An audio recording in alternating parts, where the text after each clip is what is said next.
જી નમસ્કાર, હું ટીઆર જાદવ. અમારી ચેનલમાં ફરીથી એક નવા વિડીયોમાં તમારું સ્વાગત છે. મિત્રો, તમે બધા મસ્ત છો, મજામાં છો? મિત્રો, ટૂંક સમયમાં હેલ્પર નોટિફિકેશન જાહેર થઈ જશે. અંદાજે 1-2 મહિનામાં શાયદ આવી જશે. તો મિત્રો, જે સમય મળ્યો છે એ સમયનો સદુપયોગ કરી અને આવનારી હેલ્પરની પરીક્ષામાં તમારું સારું એવું પરફોર્મન્સ બતાવી દો અને એક સીટ પાક્કી તમારા નામે કરી લો. તો આપણે પણ તમારી સાથે જ મહેનત તમને કરાવતા રહીશું. તો મિત્રો, ચેનલમાં નવા હોય તો ચેનલને સબસ્ક્રાઈબ કરી લેજો અને વધુમાં વધુ વિડીયો શેર કરજો, જેથી કરીને અમને પણ મોટિવેશન મળે વિડીયો બનાવવાનું. તો મિત્રો, આવનારી પરીક્ષામાં તમને ખૂબ જ ઉપયોગી સાબિત થશે ગુજરાતની ભૂગોળ અને ગુજરાતનો ઇતિહાસ 20 થી 25 માર્ક્સનું પૂછાય છે. એટલે અગાઉ પણ કહ્યું અને આજે પણ કહું છું, ગુજરાતની ભૂગોળ, ગુજરાતનો ઇતિહાસ, નોન ટેકનિકલમાં જે ગુજરાતનો ઇતિહાસ, ગુજરાતની ભૂગોળ અને કોમ્પ્યુટર, આટલું તો ક્લિયર કરી જ દેવાનું. પછી બીજું જે તમને સમય મળે એ પ્રમાણે કરતા રહેવાનું. પરંતુ ગુજરાતની ભૂગોળ, ગુજરાતનો ઇતિહાસ અને કોમ્પ્યુટર તો તમારા 20, 25 ને 10, 32 થી 35 માર્ક્સ તમને 50માંથી અહીં ક્લિયર થઈ જશે, જો વ્યવસ્થિત તમે તૈયારી કરશો તો. અને આ જે છે નોન ટેકનિકલની વાત કરી કે મિકેનિક, ડીઝલ અને એમએમવીના પ્રશ્ન ખાસ એમાંથી વધારે પોર્શન પૂછાય છે 20 થી 22 માર્ક્સનું. તો એ પણ તમને ઘણી મતલબ કે ફાયદો કરાવે. ઘણા વિદ્યાર્થી મિત્રો પૂછે છે કે સર, તૈયારી કઈ રીતે કરવી? તો હું તમને સલાહ આપું છું કે પહેલું કોમ્પ્યુટર કરી લો, પછી ગુજરાતનો ઇતિહાસ, ગુજરાતની ભૂગોળ. કારણ કે કોમ્પ્યુટર, ગુજરાતનો ઇતિહાસ, ગુજરાતની ભૂગોળ આ તમે તૈયારી કરશો તો તમારે બીજી અન્ય કોઈ પરીક્ષા આપવી હશે તો એમાં પણ આ કામ આવશે. કંડક્ટરની પરીક્ષા આપતા હશો તો પણ આ કામ આવશે, બરાબર. અને પછી ટેકનિકલમાં તમે મિકેનિક, ડીઝલ અને એમએમવીના પ્રશ્નો તૈયાર કરી લો. અને પછી ફિટર છે, ઇલેક્ટ્રિશિયન છે, વેલ્ડર છે, બરાબર. તો આવા પ્રશ્નો તમારે તૈયાર કરવાના. તો આ સહેલો રસ્તો, ટૂંકી રીત અને વધુ માર્ક્સ આવે એવું, જો તમે સાચી રીતે મહેનત કરશો. નહીં તો તમે અઢળક પુસ્તકો વાંચશો તો એ કોઈ ફરક નથી પડવાનો. ઘણા મિત્રો અગાઉ બુકો પણ 2-2, 3-3 લીધેલી છે અને ઓનલાઈન કોર્સ પણ ખરીદેલો છે, પરંતુ કોઈ યોગ્ય ગાઈડન્સ વગર એમ તૈયારી કરેલી અને બુકોમાંથી અખંડ વાંચ કર્યું પણ કશું પૂછાયેલું નહીં. છેલ્લે પૈસા ગયા, સમય ગયો અને નોકરી પણ ના મળી. તો એ પ્રમાણે અમે મફતમાં તૈયારી કરાવી સમગ્ર ગુજરાતમાં, અને અમારા ઉપર જેમણે ભરોસો કર્યો કે ના બરાબર વ્યવસ્થિત વિડીયો છે, તો એ લોકોએ ફ્રીમાં ઘરે બેઠા તૈયારી કરી, એમની નોકરી પણ કરતા ગયા અને ઘરના કામ પણ કરતા ગયા અને વિડીયો સમય મળે એ પ્રમાણે જોતા ગયા અને આજે એ હેલ્પરમાં નોકરી કરી રહ્યા છે. આટલો ફરક છે કે યોગ્ય માર્ગદર્શન, ફક્ત ભણાવવા પૂરતું એવું નથી કે ખાલી ભણાય કરવાનું, પરંતુ કઈ રીતે સચોટ રીતે મતલબ કે કઈ રીતે તૈયારી કરવી. જે હાર્ડવર્કને જે છે આપણે એક ગધા મજૂરી અને જે છે તમે ટ્રીકથી કરવું કામ, કે કઈ રીતે આપણે ઓછી મહેનતે વધુ માર્ક્સ લાવવા. અમુક મિત્રો તૈયારી કરશે કોઈ આયોજન વગર, બસ વાંચ કરો, પણ એમને ખબર નથી કે પહેલું કયું વાંચવું, કયામાંથી વધારે માર્ક્સ પૂછાય છે, કયા રોકડિયા માર્ક્સ છે. તો તમને હજુ પણ કહું છું કે નોન ટેકનિકલમાં તમારે કોમ્પ્યુટર પહેલું કરી દો. હું દરેક વિદ્યાર્થી એમ જ કહું છું કે કોમ્પ્યુટર 10 માર્ક્સ ક્લિયર કરી દો, એટલે પછી તમારે કશું જોવાનું જ નહીં. કોમ્પ્યુટર તમે તૈયાર કરશો એટલે 10 માર્ક્સ તમારા ફાઇનલ. 100માંથી તમારે 90 પછી લાવવાના રહે. પછી તમે ગુજરાતનો ઇતિહાસ, ભૂગોળ કરશો, બરાબર. તો એ તમારે 20 થી 25 માર્ક્સ અંદાજિત, એટલે નોન ટેકનિકલમાં 35 માર્ક્સ તો તમારે ક્લિયર થઈ ગયા. અને બીજા ટેકનિકલમાં તમે મિકેનિક, ડીઝલ, એમએમવી એ 20 થી 22 માર્ક્સનું પૂછાય છે. પછી ફિટર તૈયાર કરો. પછી તમારો કોઈ પણ ટ્રેડ હશે એના પ્રશ્નો તમને 2-4 આવડતા હશે, એટલે તમારે 30 થી 35 એ થઈ ગયા, એટલે 70 આજુબાજુ તો તમારે આરામથી તમે મતલબ કે ઓછી મહેનતે 70 માર્ક્સ લાવી શકો. તો યોગ્ય સચોટ રીતે મહેનત કરશો તો તમને ચોક્કસ સફળતા મળશે. નહીં તો પછી કોઈ ઢંગ વગરની મહેનત કરશો તો પછી તમે એમ કહેશો કે સાહેબ મેં આટલું વાંચ્યું હતું, મારા ફ્રેન્ડે 2 કલાક વાંચતો તે પણ નોકરી લીધી. તો એ કારણ છે કે તમે જે વાંચો એ વ્યવસ્થિત વાંચો, યોગ્ય જે સિલેબસ છે સિલેબસના હિસાબે વાંચો, બરાબર. તો ચાલો મિત્રો, આજે છે ગુજરાતની ભૂગોળ. અગાઉ પ્રશ્ન પૂછાયેલા છે.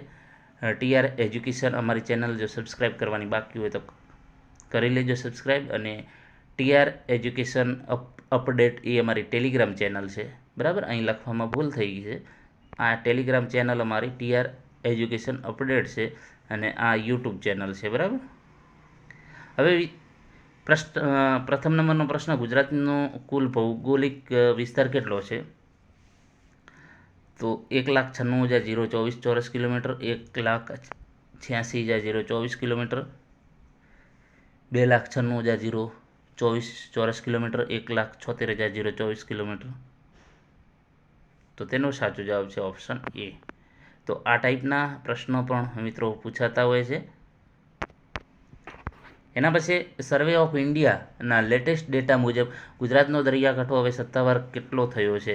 આ તમે દરેક બુકમાં હમણાં જોજો, નવી બુકમાં પણ જૂનો જ આપેલો હશે 1600, બરાબર. આપણે 1600 લખી દઈશું, પરંતુ સર્વે ઓફ ઇન્ડિયાના જે લેટેસ્ટ ડેટા મુજબ જે દરિયા કિનારો છે 2340.62 કિલોમીટર જે છે થોડો વધારો થયો છે, બરાબર.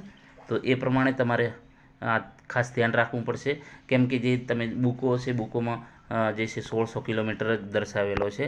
ઘણી તમે અમુક જગ્યાએ જોશો તો એમાં પણ આ જ આંકડો આપેલો હશે 1600. તો ખાસ ધ્યાન રાખજો, 2340.62 કિલોમીટર. ગુજરાતનું સૌથી ઊંચું શિખર કયું છે? તો જે ગુજરાતનું ઊંચું સૌથી શિખર છે એ જે છે ગોરખનાથનું છે. આ પ્રશ્ન આઈએમપી છે, વારે વારે પૂછાયેલો છે પ્રશ્ન, તો કે ગુજરાતનું સૌથી ઊંચું શિખર જે છે ગોરખનાથ, ગિરનાર, બરાબર. એના પછી વાત કરીશું, કર્કવૃત ગુજરાતના કેટલા જિલ્લાઓમાંથી પસાર થાય છે? 4, 5, 6, 7. તો જે કર્કવૃત છે ગુજરાતના 6 જિલ્લાઓમાંથી જે છે પસાર થાય છે. કયા કયા જિલ્લા એ તમે કોમેન્ટમાં જણાવજો, બરાબર.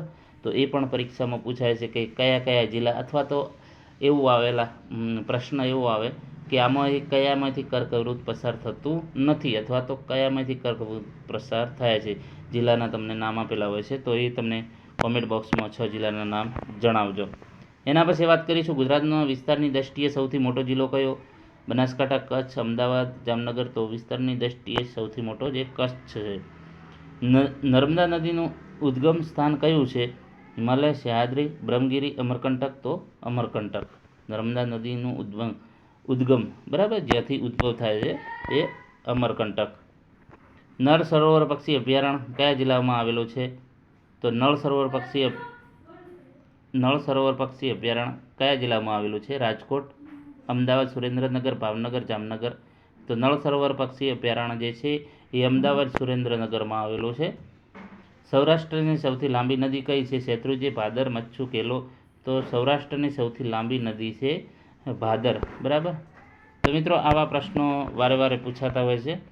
ગુજરાતના કયા પ્રદેશને સુવર્ણપર્ણનો મુલક કહેવામાં આવે છે? ભાલ, કાનમ, ચરોતર, વાગડ. તો જે છે ગુજરાતના કયા પ્રદેશને સુવર્ણપર્ણનો મુલક, જ્યાં જે છે તમાકુ વધારે થાય છે, ચરોતર, બરાબર. એના પછી વાત કરીશું, કયું શહેર સાક્ષર ભૂમિ તરીકે જાણીતું છે? સુરત, નડિયાદ, વડોદરા, રાજકોટ. તો સાક્ષર ભૂમિ તરીકે નડિયાદ જાણીતું છે. તાપી નદી પર કયો બંધ આવેલો છે? તો તાપી નદી પર ઉકાઈ બંધ આવેલો છે. ગુજરાતમાં ડાયનોસરના ઈંડા કયા સ્થળેથી મળી આવ્યા? તો રોથર, ધોળાવીરા, રૈયાલી, રંગપુર. તો રૈયાલી. એના પછી વાત કરીશું, ગુજરાતનો સૌથી નાનો જિલ્લો વિસ્તારની દ્રષ્ટિએ કયો છે? તો ડાંગ.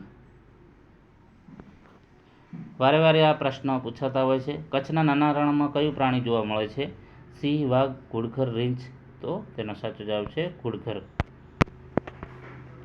એના પછી વાત કરીશું, સાપુતારા ગિરિમથક કઈ પર્વતમાળામાં આવેલું છે?